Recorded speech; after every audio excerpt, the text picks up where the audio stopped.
Hello everyone, my name is Frank Simmerjay, and I've been doing security for just a little while. In fact, a couple of things that I do on the side is I also have chartered ISC2 and ISSA chapters in the Pacific Northwest. That's in Seattle, if you're not familiar. I'm a principal program manager for Microsoft. Currently run an organization, the security program for an organization. It's a mid-sized organization. I wouldn't say it's some of the largest.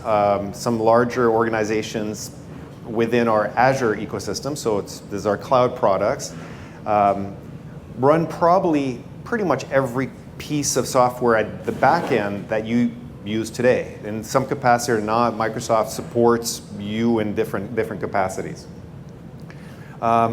What's unique though is that I built out, when I joined this organization, I built out a peer review team. Having security experts, hiring people like yourselves, can be difficult at times, especially for a large company to be able to identify them, bring them on board. So how do you build threat model reviewers? You can hire you, or you can basically turn the engineers to become your reviewers. And I forgot to turn on my timer. So today what I'm going to talk about is exactly that, is what does a program look like where you take developers and make them security experts, or at least security aware, so that they can actually work together in a more holistic sense without having to involve you as the expert to have to oversight everything. I think throughout a lot of the conversations, even this morning, the intent is you still expect to have the security expert to be the one that's driving the conversation. But I'll challenge that. I think developers are smart. I mean, that's the reason you hire them in the first place. So why not empower them and make them the most effective element inside your company so that they can actually do this work? And of course, as Adam pointed out, there's always going to be exceptions to that rule. You do need the security experts to do so-called oversight at the end of the process, but streamline it. And throughout this whole presentation, I'll talk about how do you pick the right program, purpose of the peer review model, the breakdown on how the training was established. And as I mentioned, I use this internally. I built this internally, but here's the real catch about it, is that as of about 2 weeks ago, I released this publicly. It's on GitHub. I'll show you the site. It's available for you. You can use it, and I'll talk about all the assets that are included inside of this training. That is designed to be something that you can pick up. You can use individualized, personalized for yourself, or it doesn't matter if you're a consulting firm or if you're doing it for your corporate environment.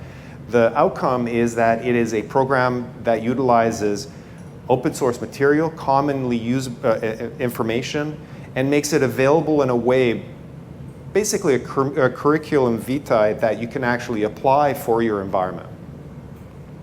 And of course, it's always important to talk about metrics. What is the benefit and outcome?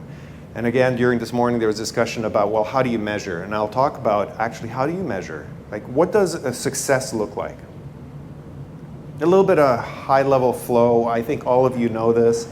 You know, at the end of the day, when you think of the bolt-on methodology, you hope to build a product, you have people like sitting around and they start building, then maybe right before you get to the point of shipping your product, they sit down, they do a threat model review. It's rushed.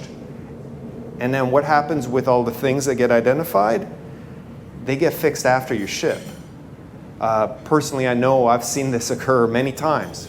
It's that rush process. Well, obviously the downside is that, you know, poor developer is going to be probably, let's hope they're dreaming of all the threats that they're dealing with. In today's environment, of course, that risk has also grown. All of us know that.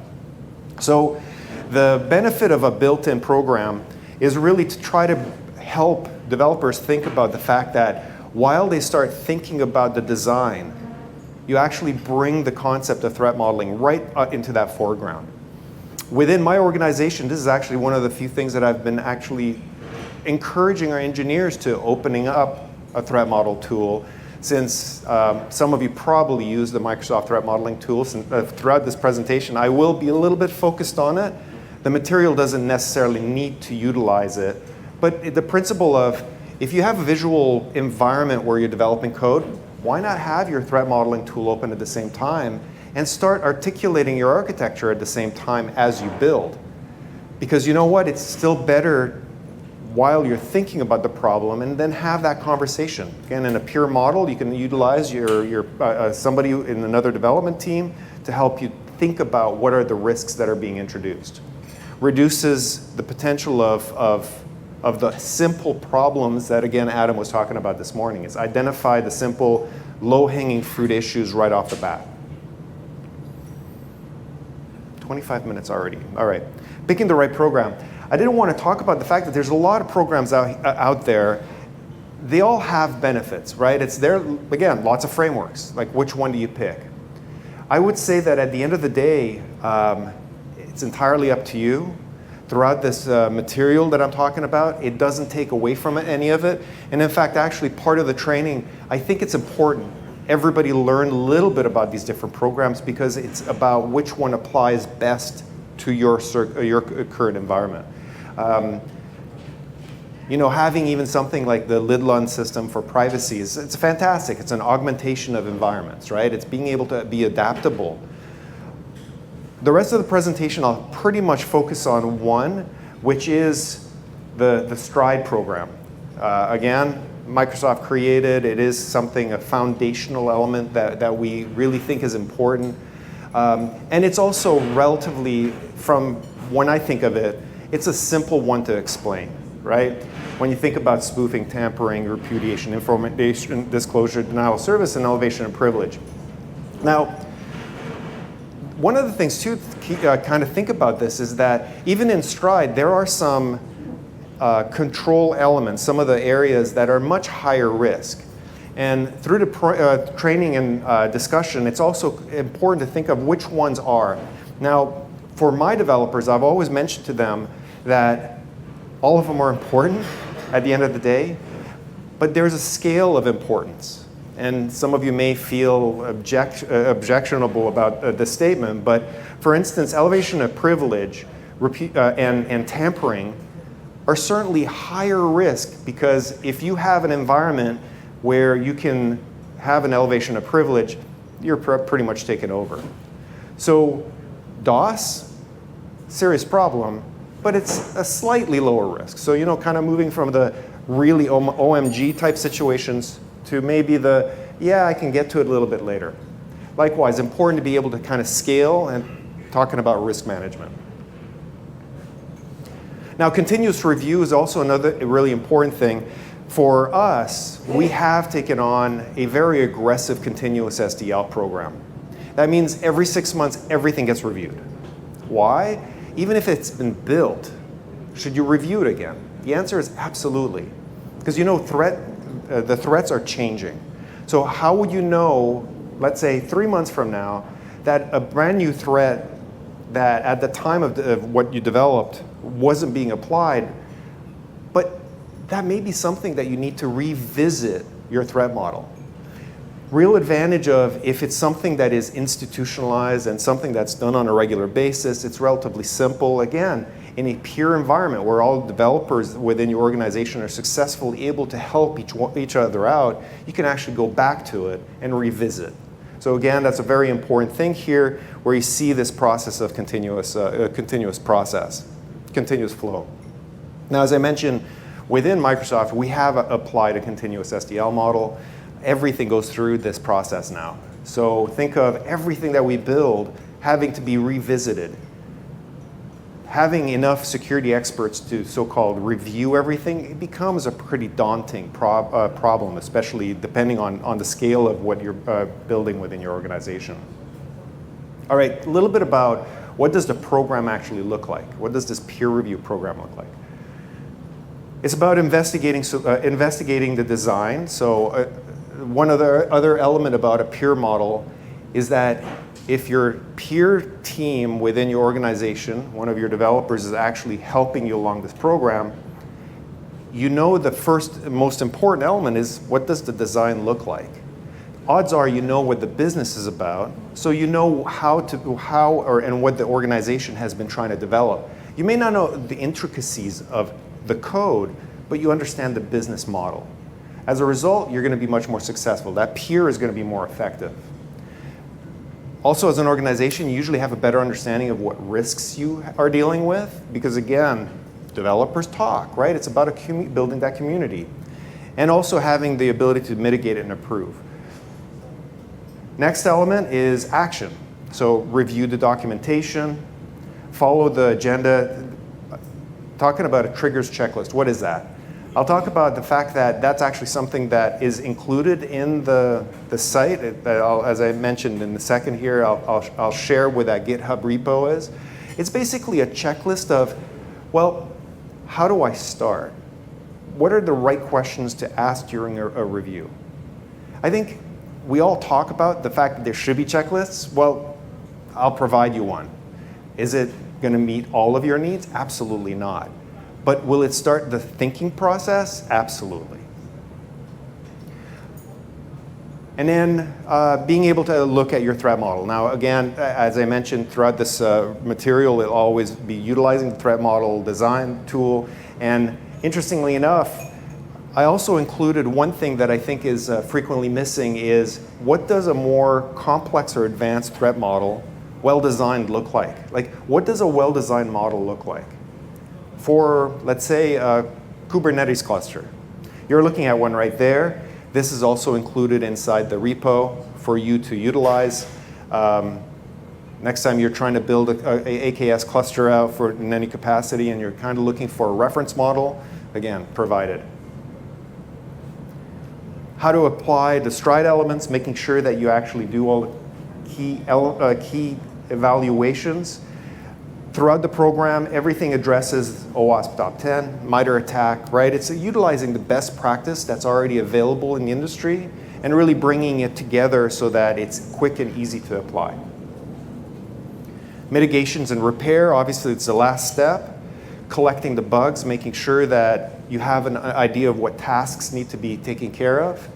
Likewise, another space where frequently, what does bug collection look like? And how do you report on it? So in the environment that I've provided, I provide both a sample database of bugs and a sample dashboard. Why? It's that baseline of where do I start? I think in threat modeling, and I'd like to say it's actually not even threat modeling, it's security reviewing. A lot of times you feel like you're starting with a blank page. How do I go from this to a design evaluation? So I think there are great material out there. You know, Adam's book is a great read. If you can make it through the entire book, it is a kind of a long read too. And you know, it's like the days that I spent within Microsoft developing things like simplified SDL, which was kind of an offshoot of SDL. Likewise, same problem is that when you take something, a body of knowledge that's so vast and difficult to consume, and then you have to actually implement it, it's great taking that academic and transferring it to a practical can be difficult. So simplifying that onboarding, that experience is essential. All right, a little bit of the program. Now I'll stop here just for a second. This is the one slide that you probably want to take a snapshot of. Pure threat model review, that's the actual material. You'll find it. Everybody's welcome to it. As I mentioned, it's open source. It's under the same licensing that would be available throughout GitHub. So please enjoy it and contribute. It's one of the few things that I'd like to try to find additional people to contribute to it, right? Let's enhance it. Let's keep building on it with the intent of making it available for everybody. If you're a consultant, it's an opportunity for you to take this material and deliver it and then use it as a way to augment those conversations. Currently, it works out to about, last time I checked, about 65 hours of training material. Again, all public material. There's nothing in there that's private, including Adam's presentations. So you'll find him going through his discussion on good design models. One recent addition that I made that I think it made it into the slide. It did, section 6. I wasn't sure if I added that one. So here's the overall layout of the program. It's broken down into 6 sections. So I'll kind of cover each one really briefly. How briefly? Oh, 15 minutes. All right, actually, I'm on track. You know, it's funny, taking a presentation that was meant for an hour and condensing it 30 minutes can be a little challenge because you're not really sure where you should go fast and where you should go a little slower. So Threat Modeling 101, 6 key areas that I covered in this section. Is that, what is it? You know, right, this is a great place to kind of like warm up your developers on threat modeling. How to utilize a DFD. Types of frameworks. As I mentioned, there's a lot of frameworks out there, and I think, you know, in the holistic sense of why do you go to school, it's to learn and become more holistic and understand how to apply the knowledge. Well, I think it's important through this discipline of security review, you need to do the same thing. You need to have a little bit of understanding of the different models and different tools that are available to you, because ultimately you're going to pick one that fits your company the best, or your consulting opportunity the best, and you need to know about the other ones at the same time. Understanding how to do issue management, and then the introduction, right? It's like, let's get our sleeves rolled up and start working on threat modeling. And the last piece in just a 101 section is, what does a good threat model look like? I think at the end of the day, sometimes we really wonder, like, what's that, you know, blank piece of paper going to look like when you actually put it together? So to Adam's point, a threat model can be very simple, but at the same time, as it evolves and you add components to it and you start defining elements, I think there is some sense of importance to making sure that you identify, for instance, your boundaries. In my personal opinion, when I do threat model reviewing, it's usually the first place I go is you look at the boundaries and you're trying to discover when you're crossing a boundary, what kind of privileges and permissions are you taking on, and are you crossing from a low trust to a high trust zone, for instance, right? I think that is, if I had left you with one thought of like what to look for in a threat model, that's probably one of the first things that I think of, is transferring from one, especially low trust to high trust. 201 section starts getting into a little bit more in-depth knowledge of what are good measures to protect your environment. What are the security elements that you should consider? Good example is zero trust. It's an area that I've spent quite a bit of time at Microsoft helping develop some content, helping develop some materials associated with privileged access workstations, for instance. This is by far the most aggressive way to isolate your high trust environment from low trust. So that's building a custom device. So all developers love carrying 2 laptops. You know, they adore that. But you know, fundamentally, within Microsoft, we have a SAW program, which is the internal name of that external program. So PAW is external, SAW is internal. So secure workstations are that second laptop that developers, including myself, carry around. What does it do? It isolates our production environment from our corporate network. Does it work? You know, at the end of the day, it does. Now, unfortunately, with any good security, if a developer figures a bypass, they're going to bypass the system. So that's also something to always remember is when you build an isolated environment, look for places where they're trying to bypass it. Because what's the one thing that developers really like to do is quick access to the development environment. The TM tool, this is a love-hate relationship for some. I'll say that it is improving, and I can say that there's going to be some improvements to the product in the near future. At least that's the promise. Let's see if that promise delivers. Personally, it has some deficiencies, but it does work ultimately to do one thing, which is a great way to scratch pad and put things together, utilizing the templates, especially if you use Azure Cloud, for instance. The templates for that do work relatively well. And the analysis element of the threat modeling tool does provide you some insight as to what are some basic risks that you should think about. If you've never looked at the analysis tool within the threat modeling environment, I'd recommend take a look at it. Now, one of the things too is actually the developer of the tool, which is the Threat Manager Studio, who's sitting right here, Simone, is also a contributor to another tool that I think is really fabulous, and it simplifies the whole process. It kind of gives you more exposure. So if you've never seen that before, likewise, it's in the training. It's actually his portion of the training, because if you want to actually use the TMS, exceeds that 60-hour time frame that I was talking about, because his training alone, I think, is 60 hours of material. Coverage of OWASP Top 10, and then also the threat modeling playbook, which gives you insight on basic how do you do things.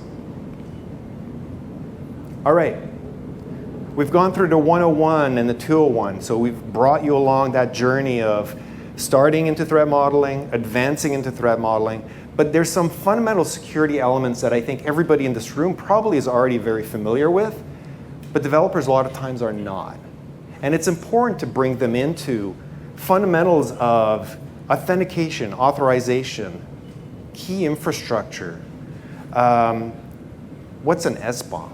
I think this is one that tends to scare a lot of people, but it's important to understand software bill of materials, right? And why it's so important to take, when you take open source and bring it into your code, what are the risks that you're introducing? And how does that actually fit into that? What's the purpose of the CVEs? I think all of you know that, but do your developers know that? And I think, again, it's getting insight into that. And the fundamentals of how Stride operates. Now, interestingly enough, I left a section in here at first when I thought, does this really matter? And I think bug bounties is probably one of those best examples of why do you threat model? It's so you don't have to pay your bug bounties. Now, for us, we pay a lot. Hopefully, you don't have to. But fundamentally, it's the reduce those low-hanging risks. I mean, attackers are like water. They look for the easiest entry into your environment. It's as, you know, it was very eloquent, Adam. Leave your door open. You know, the attacker's not going to try to pick it. They're just going to walk right in. Fry ingredients together. Bringing it all together, as I mentioned, I included a couple of things that are probably valuable if you've never ended up with one, which is a tracker and a dashboard. So if you've never used Power BI, it's an opportunity to kind of get your fingers into it. Now, interestingly enough, this is one slide that did change since the time I published. The tracker, originally I had maybe a handful of records in there. Since then, I've synthesized a whole bunch of information.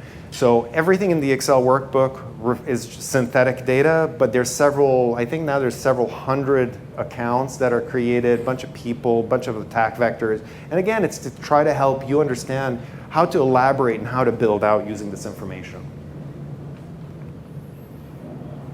Conducting the review.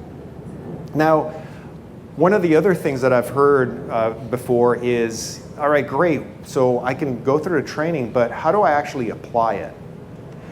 Likewise, in the scenario here, one of the most important things is to have an experience. Now, in a smaller organization, maybe you're just doing this by yourself. You're going to sit down. You're going to utilize this threat model that I've provided, and there's flaws deliberately built into it. Well, now you need the questions and answers. So what are as a reviewer, what would you be asking? What are the right questions to ask? As a developer, how should you be answering those questions, right? Like, what are the two sides of that? What's that dialogue look like? As a sample, there's, I think, 18, 20 questions that are provided with exactly that. It's the dialogue conversation that the reviewer and the designer can have together evaluating this particular design. I challenge all of you to take a walkthrough. Now, do we want to call it a test? It's not a test. You know, to become a certified reviewer within our organization, there is no test, because the review process is a very dynamic process. The intent is, are you able to utilize the information, build the knowledge, and see what potential risks are? Again, most of them are very easy to identify. They're not complicated. It's building that muscle so that you're actually going through it. Here are all the risks that were identified within this diagram. So in one shot, I've given you the answer key. All right, so what are the benefits of the program? improve your security posture, early risk identification, alignment to business objectives, enhance collaboration, understanding systems a little bit better, and then ultimately it is about a cost savings. Now, a lot of times it's like, what does a cost savings actually look like? Since I only have the last 5 minutes and I'm on this slide, I can actually stop here. I did actually an evaluation, and same problem with as Adam had. This is really black, and I think it wasn't black when it started. This was actually a very light color. So I'm going to try to give you a little bit of insight as to what you're looking at. I wanted a qualitative and a quantitative measure of how my program actually worked. There is no x-axis, because that's information that is relatively anonymized. But over time, the insight that I wanted to provide is satisfaction as to every single review, having our developers give us some insight, and also what is our rate of code updates to bugs discovered. Two things that occurred through the life of the program is we saw that code submittals continued being relatively high, and as you see towards the September timeframe, code submits really grew. But at the same time, bug counts came down. At the same time, we saw that satisfaction, so from the time when we actually introduced the program to the time where the program was active and we have developers across the different businesses engaged on a regular basis, satisfaction went up. What I saw are the developers that are now participating in my reviews come in with an entirely growth mindset. Their application of I can actually participate not as just a developer and feel that this whole review process is one of these, oh my God, you're going to make me go through this, to I get to participate and I have more sympathy for the reviewer and understand what they're trying to do is help me, not hinder me. With that said, I think I am right about on time, and I can take a couple of questions because I left like 3 minutes right at the end. So ask your question. I have one great program and great description. I think that an important aspect of this is to ensure that it is aligned with the needs which keep changing. So do you have also a continuous improvement program linked with that? Well, thanks for a question, Samani. Improvement is important, and ironically, that's the reason that I felt that the best way to create an improvement program is to open source it, right? You can now become contributors to do exactly that. Section 6, which I didn't actually talk about because there wasn't a deep dive slide, but one area of improvement is how do you evaluate artificial intelligence? That's a section that was recently added. I think I only added that like maybe 2 weeks ago. So there's now a better how to incorporate AI for SDL. For instance, that's an area of improvement. As more of you will be, well, I'd say, I don't know if willingly using AI, you'll probably be required to use AI because your management will say we need to use it. So again, how do you incorporate that into your review effort? One more question, I'm told. Man.